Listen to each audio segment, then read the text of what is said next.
and we'll get started. Okay, perfect. Well, good afternoon, Idaho HIMSS members. Thanks for joining today's webinar. If you have any questions for our speaker today, please chat them in the WebEx chat feature. It is my pleasure to introduce Moshe Starkman, who is the Senior Director of Value-Based Reimbursement at nThrive. Moshe has over 20 years of experience as a software architect and has developed solutions for several medical societies, the United States Postal Service, a team of former FBI investigators, and 2 leading presidential campaigns. Between his knowledge of the industry and his tech savvy, Moshe is a sought-after leader in the transition to value-driven healthcare throughout the U.S. Thanks for speaking with us today, Moshe. Please take it away. Absolutely. Thank you. It's great to be with you today, albeit virtually, but I guess that's how we do it nowadays. So, all right, let's get into it a little bit. So today what I want to talk to you about is an introduction to Lean Six Sigma. You know, if we're going to get into analytics and we're going to talk about how the future of healthcare is going to be reshaped, especially in this new reality of COVID and really infectious disease in general. This is not, unfortunately, a one-time occurrence in terms of, we had SARS and MERS and other experiences like that, as well as the world being tiny. It used to be a small world, and now it's a tiny little world. And so we're going to look a little bit into that. We're going to talk about some of the challenges that COVID-19 has introduced. We're going to look at how analytics and visiting data differently and kind of applying it to your organization or to an organization can make a difference and help you navigate difficult issues and move into that value space. One of the things that we're going to talk about today is getting into value-based care, value-based reimbursements, and how analytics can get you to that spot. So we'll talk about VBR, value-based reimbursements, and then that relationship between the lean principles and value-based care, so as to show you a demonstration of bringing what is traditionally thought of as a production manufacturing type of methodology into healthcare to show that we can really make a difference with this. So first thing is, what is lean as a concept, right? So lean, for example, you see in this left side is a wasteful process. This is a process as we know it today. For example, any given process that you're working on is going to have a degree of waste if it wasn't thoroughly reviewed and optimized. So much so, right? If you can imagine in your minds, what is the average amount of waste in a given process that hasn't been continuously been revised? 75%. 75% on the average of any given process is wasteful, meaning out of 100 steps, 75 of them could be removed and there would be no deterioration of quality to the product. And if anything, it may be that the product would improve and quality would increase. And so that's waste versus lean. Lean is where you do those things which are of interest to your client, as well as those things that make a difference, right? It has to be a functional or change-worthy activity, and it has to be done right the first time. So an activity that is not done the first time and results in having to be done again, right? Measure twice and cut once. So that's a lean mentality, right? Measure twice, applying analytics and understanding where it is that you need to cut, if you will, so that you do it right the first time, right? So what we see, look on the screen on the left side again, you see those little circles. That's called a rework loop, and that's very common in our organization in general, in our industry. So for example, right, let's look at a process map, right? A process flow map, or a process map as we call it, as showing in order to get from point A to point B, right? So what are the steps that you have to take to get there, right? What are some of the analytics in terms of what are some of the processes that you go through? So we all talk about it in terms of that left side, the intended process. Oh, it's going to be an ABC, 1, 2, 3, chip chalk, easy process, no problem. 1, 2, 3, done. Right, and then we document it. Okay, these are the steps that it actually is going to take, and it seems a little bit more challenging. You've got this one rework loop right here, right? You've got steps in, and you come back here, come back up to the front. But then if you start to apply really an in-depth look and you go through what are the actual processes and what is really the true workflow of getting from point A to point B, etc., it ends up being a much more convoluted, multifaceted, people, multi-teams involved, etc. Type of process where I had no idea. It's usually the discovery epiphany that happens. I had no idea that this was being sent out for quality checking 3 times. That it wasn't just being done right the first time, validated by quality, and then being sent out. They were actually using quality control as a means of just doing basic testing that was supposed to be done from beforehand, right? So this level of understanding your current state or understanding how your organization is operating is going to get you to that next level, is going to enable you to do value-based care where you're doing what's only valuable, those things that the patient wants or is willing to pay for, if you will. The outcomes that are done right the first time, meaning when a service is being provided to we'll call a consumer or to a patient, it's done right the first time, and you don't have preventable complications, you don't have readmissions, you don't have, or you really limit or mitigate the number of, reduce the number of negative outcomes that happen within a circumstance. And so the idea is of Lean Six Sigma is to identify those areas that introduce complications or those steps which are unnecessary and therefore distract or take away from time spent on those things which really produce the better outcomes. So the first step in terms of analyzing and understanding your organization to get to a value position is to understand your current state, and to understand the steps from when a patient registers, or if you're going to have, really depending on what model you're using, you're doing cardiac care, you're just doing primary care, whatever it is that you're looking at, you really want to map out in detail, really with all the nuance that you can muster together, what is the patient experience from the point of where they decide they need care to where they're coming to the hospital, getting administered, et cetera, all the way to where post-discharge, and then what is the care that comes after that. If you do that, and it's not an easy thing to do, you'll understand your current state, your current circumstances, and then be positioned to further analyze, well, why is it that we do this step or that step?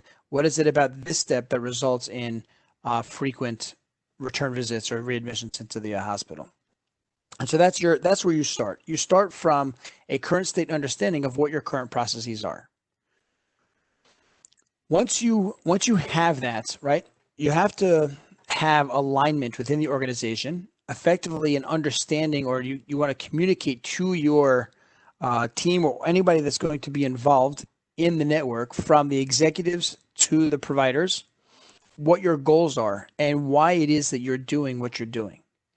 For example, people are resistant to change. And this example is when I used to work for Kodak. This goes back many moons. But back in about 2000 ballpark, I worked for Kodak. They used to do pictures. If any millennials out there, they were a picture company. Used to have this box where you snapped a button and gave it to another company to give you your pictures. Then about anywhere from 2 days to a week later, you got your pictures back. That was our experience back in the 90s. Anyway, so Kodak had these pictures, and the Kodak had their company, and we were going to move. So we were moving literally 2 blocks away. Or it was from one building to another building that was 2 blocks down the road, and Kodak had all of us go through change management, change training, basically so that we would be prepared for the change and understand the change, etc., because we were moving buildings. And I was very young at the time, and I said, well, this is silly. I mean, so we're moving. What's the big deal? Like, whatever, right? Well, it turns out now that I'm an adult, that it matters, right? Because adding 10 minutes to a commute is a big deal, right? If I used to live 15 minutes or 30 or 40 minutes away from the office, and now I live 25, 40, or 50 minutes from the office, well, that's a big deal. That's 10 minutes up, 10 minutes back. And if I had my timing right with daycare or whatever was going on at home, and now I've got to introduce this new time change, that's a big deal.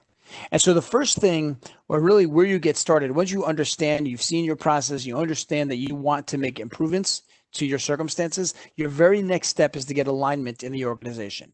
And so you want to set that vision and that dream of what would awesome look like, what would excellence look like, and how do we get from where we are right now, our current state, to our ideal state of excellence.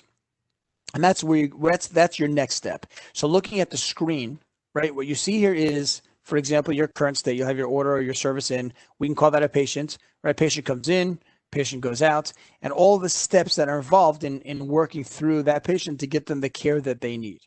Well, there's three things I want to point out to you on this screen. Value added, NVA, which is non-value added, and BNVA, which is business non-value added. So in the course of a process, every step comes down to one of these three things. Either it's a value added step and you want those, or it's a non-value added step and you don't want those, or it's a business non-value added step, which though it doesn't help anything and does not meet the criteria of value, it has to be done for regulatory and safety reasons. For example, HIPAA, right, in our workspace. So logging off of your computer when you walk away from it is a HIPAA regulation. You have to do it. Does logging off from the computer make the patient any healthier? No. Does it improve their care? No. It's a safety matter so that their patient and their health information is not compromised, and you don't have other people, taking their health information and sharing it inappropriately, etc. So in order to protect the information of the patient, the data of the patient, you're going to log off the computer. But it really is not directly related at all to the health and well-being of the patient in terms of the sick care or the care that they're receiving in your institution.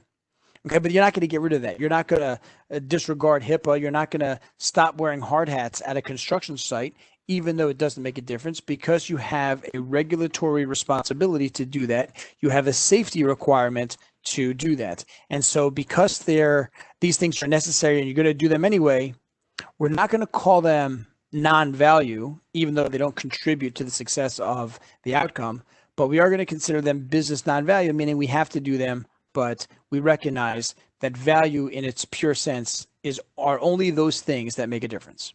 And so right on the top there, you'll see that this is a very wasteful process, and it's true. There are some processes that are upwards of 90, 95, even at times 96, 97% wasteful, where the majority of activities in a given process have no value. And so in this process, what we're going to do is we're going to improve that process just through talent, skill, intuition, experience. We're going to use all the facets that we have from doing this job for the last 10, 15 years, and we're going to improve that process. Let's say we'll cut the time down by 50%. So let's say green arrow on the top row is 6 hours. So then we did some improvements, and now we've got that down to 3 hours.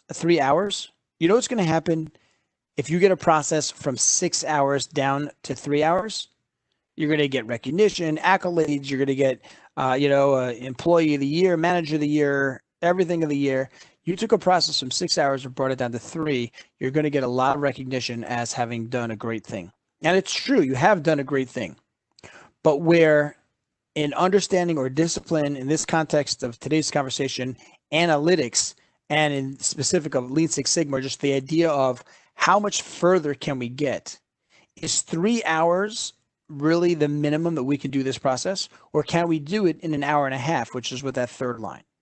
So the difference between skill and raw talent and experience and going from 6 hours to 3 hours is the application of analytics, the application of data-driven expectations that go beyond the emotion, that go beyond the natural limitations that we as people have. Because when you see a process of 6 hours and then you see it turn into 3 hours, you're naturally going to think that was amazing and that's as good as it gets, right? You can't go from anything less than 6 hours, 3 hours. You can't go anything less than 3. But the reality is we could reduce that process further, get it to an hour and a half, and I wouldn't even be surprised. Again, this is a theoretical concept, but I wouldn't be surprised if we could even get this process down to an hour. From 6 hours down to an hour. And that's the difference between approaching something with anecdotal evidence, raw experience, and just, talent versus using analytics, using data and applied methodologies to refine your process.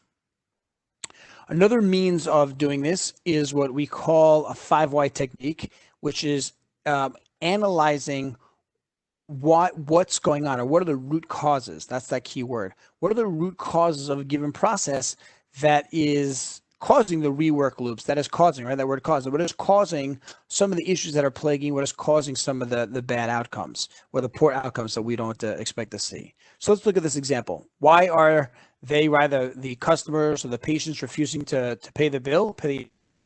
Because we didn't complete the work in the time frame that was agreed upon. Let's just use this as a traditional client relationship, right? Why wasn't the work done on time? Because the colleagues are too slow, right? So why are the colleagues slow? Why are they not getting the work done on time? Because they never know what to do. Okay, why is it that they don't know what to do? Like, what's going on with the colleagues that we're having these issues? Because they don't pay attention during training. Okay, why are they not paying attention during training? Like, what's that all about?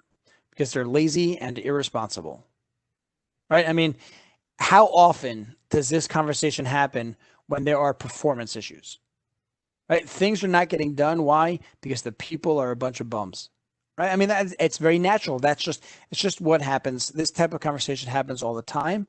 And that's an example. This is an example, what I call poor technique of trying to identify the root cause of an issue, where you're doing it from, again, number one, from emotion, and number two, what I really want to emphasize here is a focus on the people.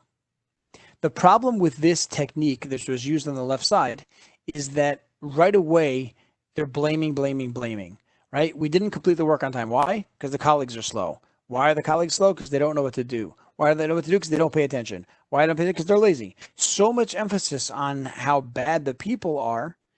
What are you supposed to do to fix this? You're going to hire all new people, and then what? How do you know they're going to be any better than the people you're working with right now? So Lean Six Sigma has this mentality and this idea of, when you're applying your analytics, to recognize that your emphasis should be, or your focus should be on the process, right? On the data-driven process and not on the people. So much so, we believe that over 90%, I've even seen 96% said, but I'm going to call it 90% for the moment. Now I'll say 95, but these are statistics, right? So over 90% of the time, the person is not the problem. That with a refined process, and if you remember back that chart when we had that workflow, and we had what the workflow should be versus what the workflow actually is. Well, those same people that are quote unquote lazy or irresponsible, if the workflow was reduced from that right side to even the center, or especially the left side, you'll see much greater productivity, because there's going to be a lot more sense of value and motivation towards the work. Let me contrast this poor technique with a better technique. Okay, so why are they refusing to pay the invoice? Because we did not complete the work on time. That's factual. That makes sense. Well, why not? Because the work took longer than expected. Right there at the level number 2, you see there's a contrast on focus, right? So number 2 on the poor technique, why did we not complete the work on time? Because the colleagues are always slow, blaming the people. On the right side, why did we not complete the work on time? Because the work took longer than expected. Okay, factual. I can understand that. Next, why? Why did it take longer than expected? Because the work was more complicated than indicated in the statement of work. Got it. Okay, why did that happen? Because the group in charge of scheduling did not have the ability or resources to evaluate the work. Okay, so the wrong people were scheduling for the work. Well, why is it that a team that didn't know what needed to happen was putting the work together? That's because the person organizing the statement of work was in touch with the wrong team, right? So there was a transition that happened where the previous process manager left or went on to a different role in the company, and there was a new process manager, but the new process was not communicated to the new person, and therefore they were going on expectations or methodologies from some prior experience which didn't exist right now. So what you see here is you can address this. You could say, okay, I understand what happened. We had the wrong resource. We had the wrong resource scoping out work. And the reason why it was the wrong resource was because they weren't updated on the new processes. They weren't updated on our new methodologies to understand the complexity of doing task A, B, or C. So in the future, we're going to create a checklist. We're going to have some form of control measure, some form of measure to know that if we transition, that there's a recognition that the process needs to be communicated because the process affects X, Y, or Z in terms of the effort of the scope of work. So you see how on the right side, there's a great emphasis on that process is what is it that systemically caused the problem that we can address versus the left side that says, oh, the people are bad. Because replacing the people, you don't even know if that fixes anything. Replacing your process to where you now have a clear process for addressing this issue of scoping the work incorrectly. Well, now the next time this comes up, you're going to scope the work correctly because you identified some of the cause. Okay, this is really, really important in terms of understanding that contrast, not emphasizing people and emphasizing your process. I love this quote. This is from Albert Einstein. You can see it on your screen. If I were given 1 hour to save the planet, I would spend 59 minutes defining the problem and 1 minute resolving it. Right? If you're going to solve for problems, you're going to move, in this case, to risk-based or two-sided risk contracting, you're going to move towards value-based care, that you need to understand what you're getting into and what some of the challenges are. But why is it that moving from one thing to another, change management, you talked about that experience I had at Kodak, why is it that changing or trying to implement great solutions or really awesome things, right? There are some times where people have great ideas, but they tend to be very difficult to implement. So we're going to talk about, problem definition and problem solving right now, utilizing analytics for better problem solving. Okay, so number one, right? We treat symptoms and not causes. We discussed that with the 5Y, right? We start to say this thing is an issue because of the people are lazy. Well, are the people lazy as a symptom, or are the people lazy as something else that's contributing to that they're doing a lot more work than is necessary for very little outcome, type of thing. All right. So, but the idea is, and you understand this idea, treating the symptoms versus treating the causes is not going to solve problems. Rush to judgment, jump to conclusions, right? And if you're this guy trying to get to that other side, I wouldn't be jumping to conclusions or rushing to judgment. But very often what we'll do is we'll hear data, we'll hear information, and start to make a decision based on what we hear without properly analyzing or critically reviewing the information that we're receiving and testing it to make sure that it holds up. So the next step in terms of understanding the problem is really doing that deep down, right? That 5Y, cause and effect. What is this problem and why is this a problem? So analyzing your situation and understanding what goes into it, that's going to be your next step. Now, technology is a great medium for advancing capability, right? If you need to calculate 100 equations, so you could do it by hand, you could do it with a calculator, and it'll take you some time. You could do it through technology and through a computer, and it'll happen instantaneously. You'll have all 100 calculations performed for you immediately. But what? But what if you had the wrong equation put in? Right? You ever hear that garbage in, garbage out? Right? You ever heard that expression called the Gigo effect? That the idea is if you don't understand the problem that you're trying to solve for, so when you get to the solution of the wrong problem, you haven't really accomplished, you haven't really solved the need, you haven't really met the need or gotten to where you're trying to get to. And so this is going to be your next step. Once you have your current state, you've got your workflow and you've mapped it out and you've identified some problem areas, and then you've done your next level of analysis and you've looked into why or some of the root causes of this. Your next step is to really recognize that your problem statement is number one. In terms of you're going to solve this issue, 80% of your effort has to be making sure that the problem is correct and that you understand what it is. And then the last three in the bottom here is people don't agree on the problem. Make sure you're communicating effectively. Second to the bottom is no one is accountable. Make sure that someone is responsible for this.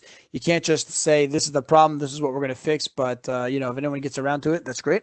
All right, classic 911 call. All right, if you're in a group of people and you say call 911, everyone's just going to stand around, staring at you basically. But if you say, hey, you in the red shirt, dial 911, then that person will do it. And then finally, the last thing is we don't believe we can do it. Now, this we also addressed on a previous screen, which is, you remember that 6 hours to 3 hours to 1.5, maybe even 1 hour of process. So people sometimes don't believe that something can be improved. This is the way we've always done it. This is the way I'm familiar with it. This is how it has to be done. And so when you start to introduce new ideas, you start to introduce improvements. So just make sure that you have an understanding of what you are saying, of where you want to get to and how you're going to get to. Make sure you've done the analysis, right? You've done the analysis through your 5Y, etc., as to where you want to get to.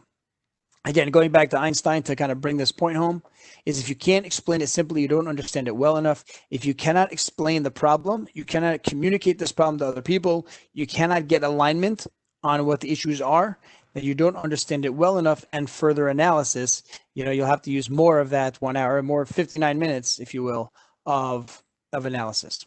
And so that's really where we're going to package this conversation in terms of Lean Six Sigma and analyzing problems. Or, in Lean Six Sigma terminology, a problem is a good thing, right? A problem is an opportunity for improvement. A problem is an opportunity for excellence.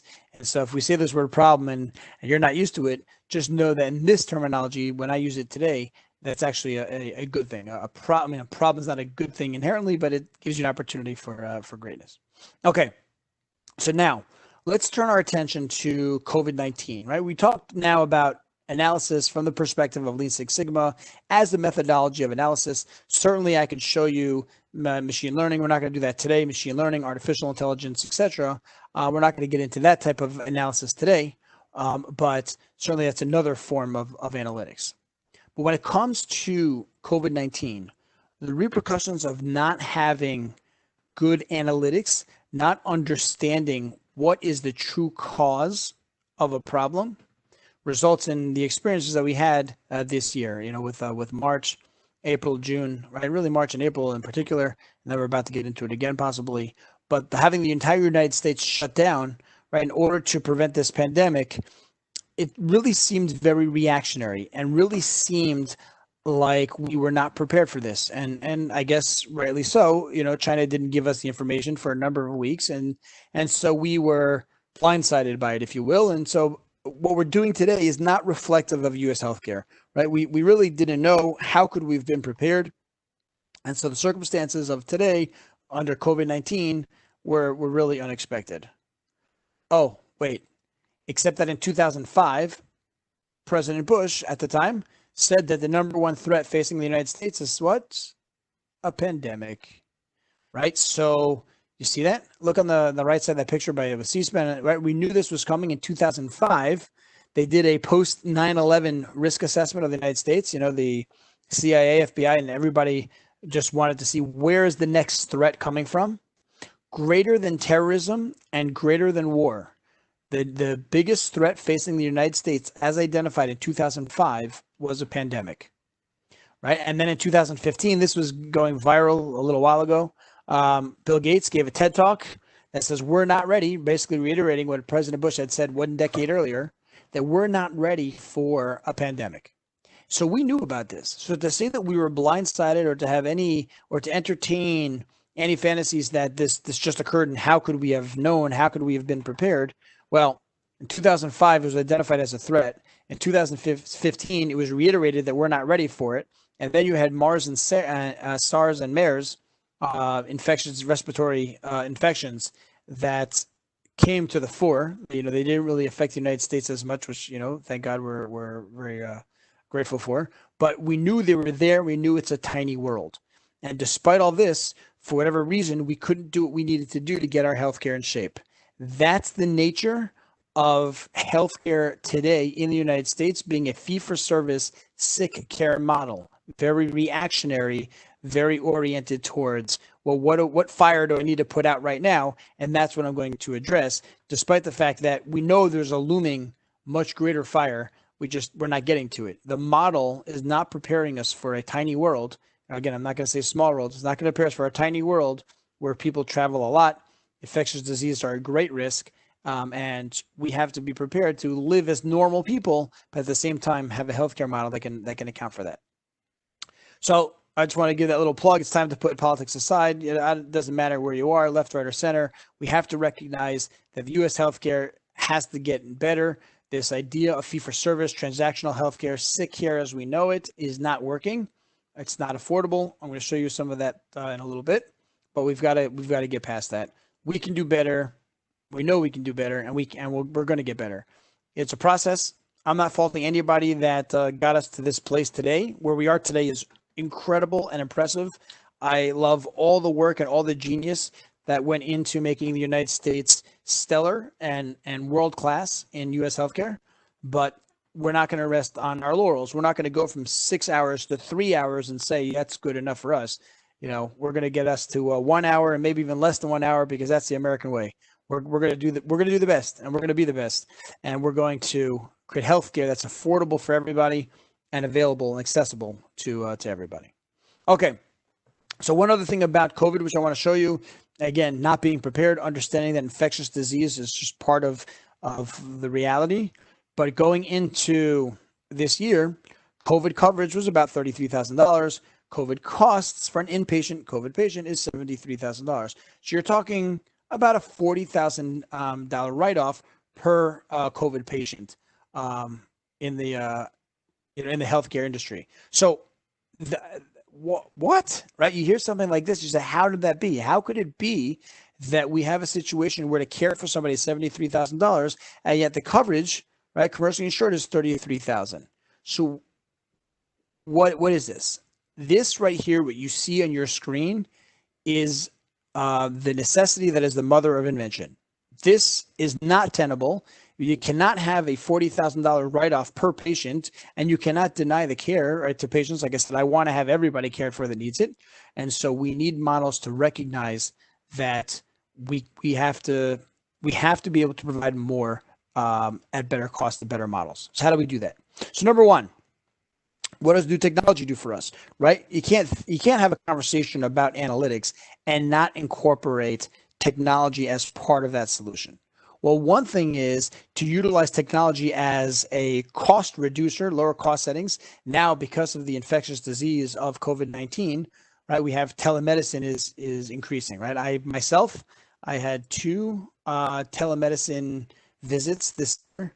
Never had done that before in my life. Never even really considered it. I thought it was interesting, but never really thought about it. And now I've done 2 of them already, and I will do telemedicine every chance I get. It is so much better than having to drive out to the office and see the doctor, etc. If I could just tell him my symptoms and he'll ask whatever questions he wants to ask, and then order the test, order the medicine that I need, is fantastic. So that's just an example. Now, if you think, again, going back to the data, going back to analytics, root cause, etc., if you think that COVID-19 is the driver for telemedicine and telehealth, well, take a look at this on your screen right now. All right, so that's the curvature of increases in both revenue as well as participating patients in telemedicine. And that's called exponential growth. But also take a look. Do you know when this chart was done? 2019, prior to 2020. This does not even include COVID-19, and look at the exponential growth of telemedicine. Right? It is the future, right? The idea of alternative care, the idea that care does not have to be provided in every case. In many cases, it does. We're not denying that personal care, being with the doctor, is better. No one's denying that. But at the same time, if you can just shop online for your healthcare or talk to your doctor over quote unquote Zoom, I'm sure they're going to have more secure platforms, and they have more. But if you can meet your doctor on Zoom, discuss your issues, especially if we're talking mental health and follow-ups, etc., and these things can be done with the convenience of telemedicine, it's absolutely going to happen. So just, look at this chart, and you see that even prior to COVID, it had exponential growth. You can only imagine what next year's reflection on 2020 is going to look like. So that's that next thing. You have to understand, we as an industry, from an analytics perspective, where the market is going. Patients are moving towards convenience and better cost, right? Better cost, better and more convenient. There's no going back from that. So once you introduce convenience and better costs to consumers, to patients, they're not going back. And those providers, those hospitals or institutions that refuse to adapt and change, they're going to go the way of Blockbuster and Kodak, etc. They're going to go the way of inconvenient and expensive in favor of these new models, hospitals that are, and health systems that are convenient and more cost effective. how far are we going to go, right? So, I'm talking like we're moving towards value, but when I say moving towards value, how far into value are we going? Well, number one, Medicare is expected to be 100% two-sided risk by 2025. 100%. Maybe if you didn't hear, let me say it one more time. Medicare is expected to be, right, Medicare Advantage, 100% risk-based by 2025, which means if you are receiving Medicare payments and not performing, you don't have good quality outcomes, well, then your reimbursements are going to be reduced. You're going to incur some form of downside adjustment because of poor performance. Now, on the other hand, if you are performing well, you're actually doing a great job. You're excellent. You have excellent outcomes for your patients. Well, then you're going to be incentivized with a bonus. And so that's how Medicare sees it. What about commercial? What does commercial look like? Well, that's 50%. So in 5 short years from now, 2025, there's an expectation that Medicare will be 100% two-sided risk, and commercial private payers will be at least 50%. To tell you the truth, I expect the numbers to be higher in commercial. They're still figuring things out, but once they do, and as we're seeing now, you're going to see a rapid rollout of two-sided risk for healthcare. It's going to fundamentally change how we do and pay for healthcare in the United States.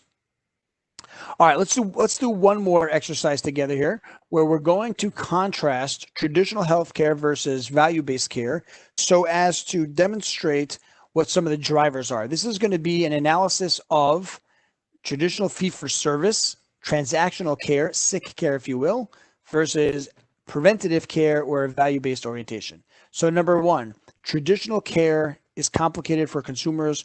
We don't know what we're getting into. We go for care because we have to. We want to survive. We want to be healthy, but we don't know what we're getting into. We don't know what it's going to cost. We don't know what they're going to do. We don't know why they're doing it, et cetera, et cetera. It's like going to the mechanic, but your life's at stake, right? And so that's the experience that we have with traditional care. In a value-based model, the patient is at the center of care, meaning it's outcomes oriented, it's patient oriented, it's patient education, it's patient empowerment. The idea is each person or each individual is responsible for their care or their health and well-being, if you will, to the degree or to the point where they're going to have access to their information. They're going to be able to communicate with care providers or a care network that they feel they are not on a good trajectory. Not that they don't feel well, that's sick care, that they're not on a good trajectory, that the things they're doing, the behaviors that they're exercising are not going to result in a happy and healthy future, that they may become ill. In terms of care delivery, right, we've said this a couple of times, traditional care is reactive. They're basically just going to deal with circumstances as they present themselves. They're not necessarily going to prevent care, right? Part of that is, we're not going to get into that today. Part of it is that an ounce of prevention, right, is worth a pound of cure. And so if you're providing cure, you don't necessarily want an ounce of prevention. Now, doctors want people to be healthy. That is their job. And I believe that to be true. But as an industry, there's not a lot of motivation to keep people from getting sick if your money comes from people getting sick, right? Just in terms of the motivation, we want everyone to be healthy. That's true. Oh, but if they get sick, it happens to be, it's good for me, right? So what we're doing is we're shifting away from this model of sick care to where we have basically this idea of a proactive, preventative model where healthcare providers are provided or are paid for and reimbursed for keeping their populations healthy and managing those cases of where they're not. But there will be incentives to keep a population healthy. That's part of value-based care. Further in this analysis, I want to look at care coordination, right? You have your cardiologist, doesn't speak to your endocrinologists, et cetera, right? You don't have, traditionally, things are changing and changing substantially.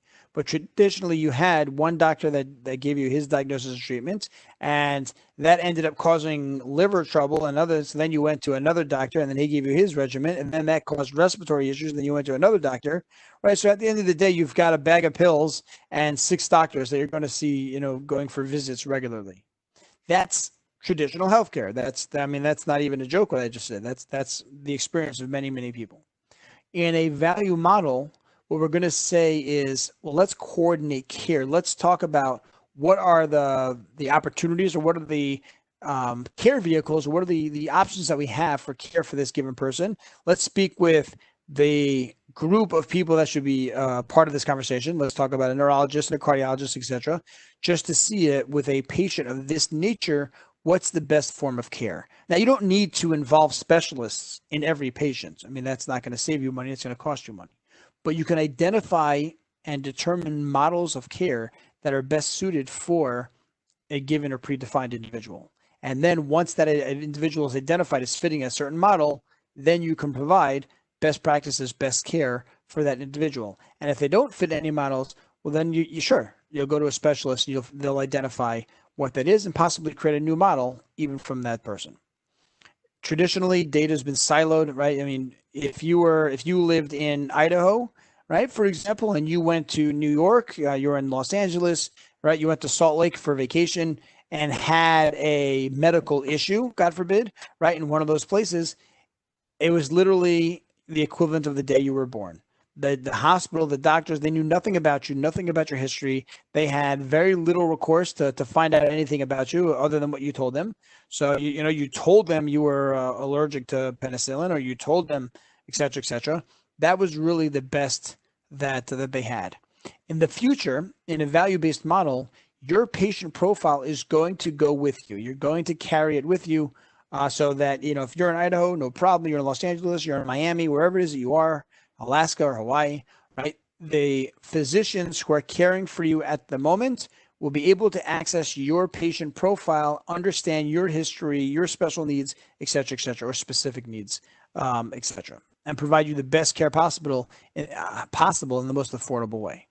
And then the last thing, the reason why there is so much emphasis on doing this better is healthcare costs, right, is the number one cause of bankruptcy in the United States, right? That's just not something that we want to say in the future. All right, I don't want to come back in 5 years from now and ever have to tell you that again, that the number one cause of bankruptcy is financial issues. A person has a medical malady, so that causes a tremendous strain on household finances. And so that's traditional healthcare bankrupting folks, whereas in value-based care, there's the idea of paying for what is necessary, paying for those activities and those steps that produce outcomes and are favorable to the consumer. So it's going to lower costs. It's going to lower costs on the consumer, the patient. It's going to lower costs on the payer, and it's going to increase margins. It's going to increase the margins for the hospitals. It's an absolute win-win-win, and therefore we see this as the future, not going away. Speaking of the future, right? So just kind of summarizing and kind of packaging it up. We're on the descent now. We're going to start closing out the conversation today on applying analytics to U.S. healthcare in the move towards value-based care. And so in the future, we're going to see a shift away from hospital-based services and physician offices, right? You're basically going to see this idea of doing it yourself, but in a manner of like self-strep tests, pregnancy tests, we're all used to, but the idea of how much of the care can we provide ourselves? We have thermometers nowadays. We take our own temperature. We take our own Tylenol, right? So there are a number of things that we do nowadays. Over the course of this exploration, right, in the next 2, 3, 5 years, and forever after that, we're going to start to explore what more can people do themselves to ensure that they remain healthy and well. We're going to have a more prominent role for non-board certified doctors, right? So in this case, I'm giving you examples of nurse practitioners and physician assistants. You do not need to be a board certified doctor, physician, to give a strep test. You don't need to be a board certified physician to check for, maybe a broken bone even. You could be specifically trained in that orthopedic area to identify broken limbs, right? So there are a number of areas where we can spread out the amount of people or the number of types of professions that can provide care. And in doing that, we're going to lower the cost and make it more accessible. More people will be able to provide care to more people at lower costs. That's definitely going to be part of the future. All right, we're going to take personal ownership of our health, wearing masks, right? I mean, if you, one of the things the government was most concerned about in the United States was that we weren't going to listen. You know, we're a tough crowd. And so they're going to tell us we have to wear masks and be socially distant, et cetera, and we're going to thumb our nose at the government. We're very independent-minded people here in America, but we were compliant. We recognized the need for quote-unquote self-preservation or safety, health and wellness, and we did it. We wore masks. We flattened the curve. We maybe flattened it too fast. You know, maybe they weren't expecting us to do such a good job, and, you know, God help us, we're dealing with what we're dealing now. But the idea is we're all now, all of us, every single American, whether you're, young to old, child to adult, is now aware of the need for protecting one's own health and wellness. You are responsibility for your health above and beyond anyone else. Your doctor can try and fix it if you mess it up, but you're primarily responsible for your health and wellness. Okay, there's going to be a greater emphasis on convenience, just like Netflix over Blockbuster. There's no reason why we're not going to see that same thing in U.S. healthcare, telemedicine, etc. Artificial intelligence, digital doctors, all of these things are going to become commonplace in U.S. healthcare in not too far future. Social awareness and personal protection, right? There's going to be this idea where, you know, we're familiar with diseases that can be transmitted from one person to another, and there's a degree of safety that is applied, right? So now there's going to be a greater sense of safety. We're going to be less likely to drink from someone else's glass. I don't know if you did that to begin with, but if you did, one is going to be less likely to do that. And so increased social awareness and personal protection is going to further enable us to protect our care because we're going to be more sensitive to ourselves. We're no longer going, or less likely, I shouldn't say no longer, we're going to be less likely inclined to be the macho guys that never go to the doctor and recognize that sometimes a small cough can lead to something bigger. Let's see what other symptoms there are. I'll check the appropriate websites. Maybe, I'm not going to suggest any medical websites right now, but, check some things, speak with my primary care and see if I need to take this to the next level. The last thing I want to tell you, well, really, in terms of what goes into moving towards value when looking at analytics, is the executive team. And so I'm only going to show you today. I'm going to show you the chief executive, the chief technology officer here, which is some of the considerations. We talked about robots, we talked about artificial intelligence, we talked about the many facets that go into improving healthcare.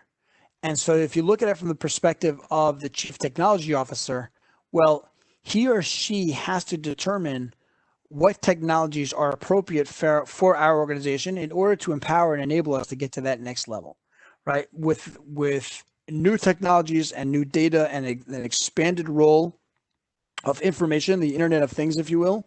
So the role of robotics, the role of various hardware technology in the healthcare system is paramount. And so now this is a new thing that the chief technology officer is looking into, is where do we apply hardware technology, robotic technology, analytics technology, etc., for our organization in order to improve it. The CEO and the CFO, they're working on revenue models, right? How do we go from high costly inpatient admitted care to ambulatory care, outpatient, remote, right? Doctors making house calls type of thing. Not literally, maybe not literally, especially with the, COVID experience, but the idea of having care available where the people are rather than having the people have to come and congregate. So these are all things in the realm of getting to that future state of value-based care. And so one of those areas, we talked about it today a little bit, is robotics that the chief technology officer is going to be looking into. So part of analytics is going to be identifying those technology solutions, both with data as well as hardware, to make healthcare better. And then the last part of this is just, you want to see that bringing it all together, your CFO, your chief financial officer, your chief information officer, your chief technology officer have to begin to work together. Not that they're not working together now, but they're really siloed in the scheme of your CFO, your finance is going to be focused on finance, information is going to be focused on data, and technology is going to be focused on your network and infrastructure. In the future, really the now, to tell you the truth, your CFO, your CIO, your CTO, your CMO, chief medical officer, chief nursing officer, etc., are going to start to collaborate together to create that more unified, coordinated care model that crosses technology and medicine and patient experience, etc., to create the most streamlined, efficient, best form of care possible. All right, last slide that I want to show you again on the analytics thing. You may have heard that U.S. healthcare is not the best. You know, I talked about U.S. healthcare being world-class, and it is. If anybody tells you that U.S. healthcare is anything less than the best, then they don't know what they're talking about. They only looked at analytics or survey information that presents a certain picture. But let's peel back that onion a little bit, right? Some U.S. states have outcomes on par with other high-income countries, right? Life expectancy in Hawaii, Minnesota, and Connecticut are similar to other high-income countries. So, you know, very often they want to compare the United States, right, with Europe. So the United States versus Germany, United States versus France, and, you know, England, etc. All of those other, you know, developed countries. And they say, well, the U.S. comes out pretty poorly. You know, I think they did a study of the 10 wealthiest countries, and the U.S. came out in 11th place. So out of the top 10, the U.S. came in 11th. They had to add an 11th place because you can't have the top 10 wealthiest countries not include the United States. But we ranked overall 11th. Why is that? Peeling back that onion, because we're 50 states. We're 50 states with 50 forms of U.S. healthcare. Right? So you can have a state that has an excellent program, and you can have another state that has a subpar program, sometimes possibly even a tragic program in some communities. And we're going to be measured by the aggregate of all of that. But if you took some of our states and compared that to those European models that everyone is so proud of, we'll go toe-to-toe with any of them. But some of our states or some of our health networks are world-class, best in class, best in the world, right? But when you look at us on the aggregate, on the total, so we've got work to do. Not all states are functioning currently in an equal capacity in terms of providing the best care possible. But we're going to get there. And with really analytics, just kind of understanding the differences between best states and lesser states type of thing, we'll get those lesser states to that higher level, and we'll get the higher states even to higher levels yet. So just finally, just to show you that little statement here from Stephen on the right. Some states and regions throughout the U.S. serve as excellent laboratories for best practices, and then we're going to take those practices and bring them to our other states till we have the best care in the United States from sea to shining sea.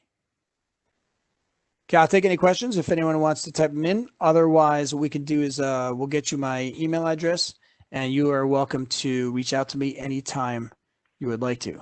It's mstarkman@nthrive.com. You know, first letter, last name, nthrive.com.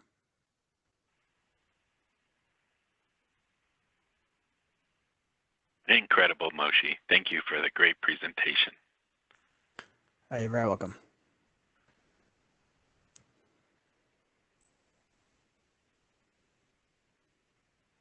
Well, if we don't have any questions for Moshe, we'll end here. Thanks again for your time, Moshe, and everyone. Have a great 4th of July. Thank you, too. Happy 4th. Bye-bye.